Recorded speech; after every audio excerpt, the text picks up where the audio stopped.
लखा जी का दरबार लगा हुआ, लखा जी बैठे हुए, पास में चुंडा बैठा हुआ, बाकी दरबारी बैठे हुए। इतने में गेट कीपर आया और गेट कीपर ने आके कहा, सब मारवाड़ से कुछ लोग आए हैं, आपसे बातचीत करना चाहते हैं। पहले क्या अक्सर यूं रिश्ते वगैरह लेने के लिए दूत भेज दिया करते, भाई दूत जाते रोज जाके रिश्ते की बात करके आ जाते। 5 पंडित जी गए थे, 5 ब्राह्मण गए थे, पुरोहित जी गए कोई। वो आए दरबार के अंदर और दरबार के अंदर आगे लाखा को रामरूमी की। लाखा जी ने बताओ भाई कहां से है? सब हम मारवाड़ के राजा चुंडा के दूत हैं, नारियल लेके आए हैं। क्या लेके आए हैं? नारियल का मतलब होता था राजकुमारी का रिश्ता लाए। और जैसे ही उन्होंने कहा कि नारियल लेके आए, और लाखा जी जोर जोर से हंसे। लाखा जी ने कहा क्या बात है, अभी तक हमारे लिए बुढ़ापे में रिश्ते आ रहे हैं। लाखा जी ने सोचा मेरे लिए आया है, और उन्होंने पंडित जी ने कहा sorry sorry sir, sorry sorry sorry, आपके लिए रिश्ता लेके नहीं आए, हम तो आपके बेटे चुंडा के लिए रिश्ता लेके आए। अब जैसे उन्होंने ये कहा तो सामने जो जनता बैठी थी वो हंसने लग गई, और जनता ने कहा कि यार लाखा जी को देखो, मतलब पैर कब्र में है कि दिल है कि मानता नहीं। मतलब डोकरे को बुढ़ापे में ब्याह करने।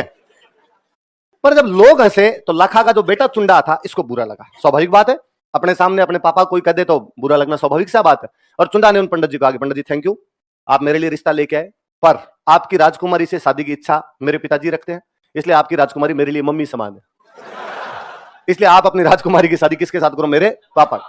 पंडित जी ने कहा कि चुंडा यार तू एक बार पापा को देख ले, पापा यार 5-7 साल के मेहमान बच्चे हैं तेरे, कोई कन्या कैसे इसके साथ में शादी की जा सकती है? तो चुंडा ने कहा मैंने कब कहा यहीं करो, आप और कहीं कर दो, मैं नहीं करूंगा, मेवाड़ के अलावा और रियासतें पड़ी है और कहीं पे जाके शादी कर दो, पर अब चूंकि मेरे पिताजी शादी की इच्छा जाहिर कर चुके हैं इसलिए मैं ये शादी नहीं कर सकता। वो 500 बाहर गए, उन्होंने जाकर बेटे बाप बेटे ठीक है यार, पापा कह रहा मेरा ब्याह कर दो, बेटा कह रहा पापा का ब्याह कर दो, अब क्या करें? तो उनका यार वापस चल लेते हैं। वापस गए तो ये वाला चुंडा कहेगा कि यार एक काम करने भेजा, रिश्ता करने भेजा, वही ढंग से नहीं करके 500 ने वापस बैठ के बात करी। एक ने कहा लाखा के साथ ही कर देते, राजाओं के होते थे, बुढ़ापे में भी ब्याह हो जाया करते, कोई बड़ी बात भी नहीं थी। पर एक ने कहा कि बात ये नहीं है कि लाखा के साथ बुढ़ापे में शादी कर रहे हैं, हम लाखा के साथ शादी कर रहे हैं, बात यह है कि मेवाड़ में लाखा के मरने के बाद अगला राजा कौन बनेगा? चुंडा।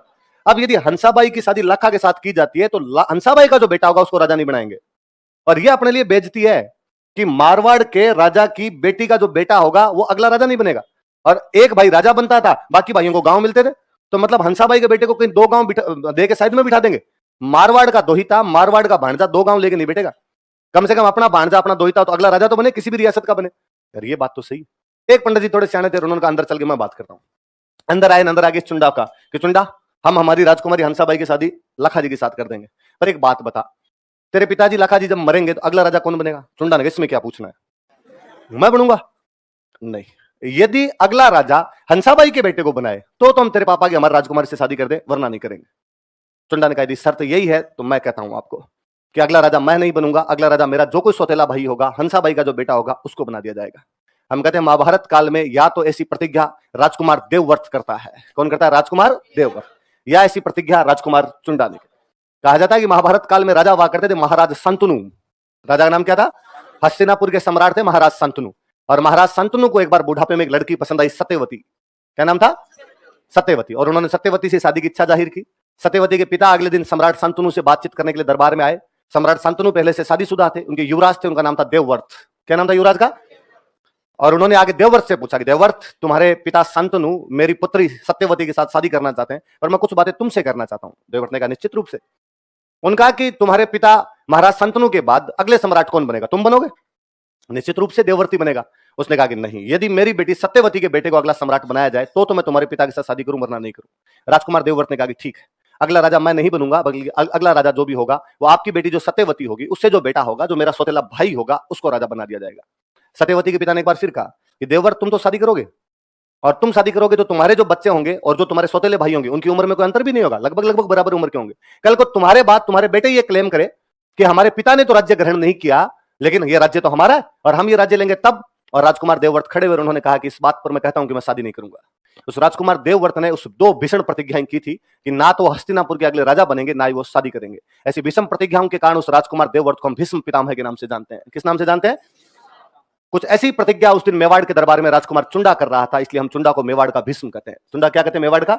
पर चुंडा प्रैक्टिकल था, चुंडा ने एक ही प्रतिज्ञा की, 2 नहीं की। चुंडा ने कहा मैं अगला राजा नहीं बनूंगा, शादी वाली बात पे बोला ही नहीं चुंडा। उल्टा चुंडा ने कहा मैं शादी करूंगा, जितनी कर सकता हूं उतनी करूंगा, जनसंख्या में जितना अनुकूलतम योगदान दे सकता हूं। चुंडा जी के नाम से पूरी एक ब्रांच है चुंडावत आगे।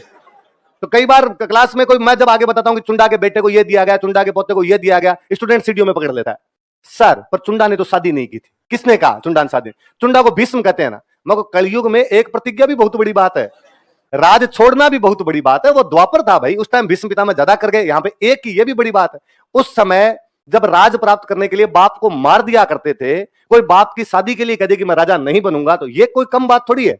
तो चुंडा ने कहा था कि वो शादी नहीं करेगा, इसलिए चुंडा को हम क्या कहते हैं? मेवाड़ का भीष्म कहते हैं। याद रहेगी बात है।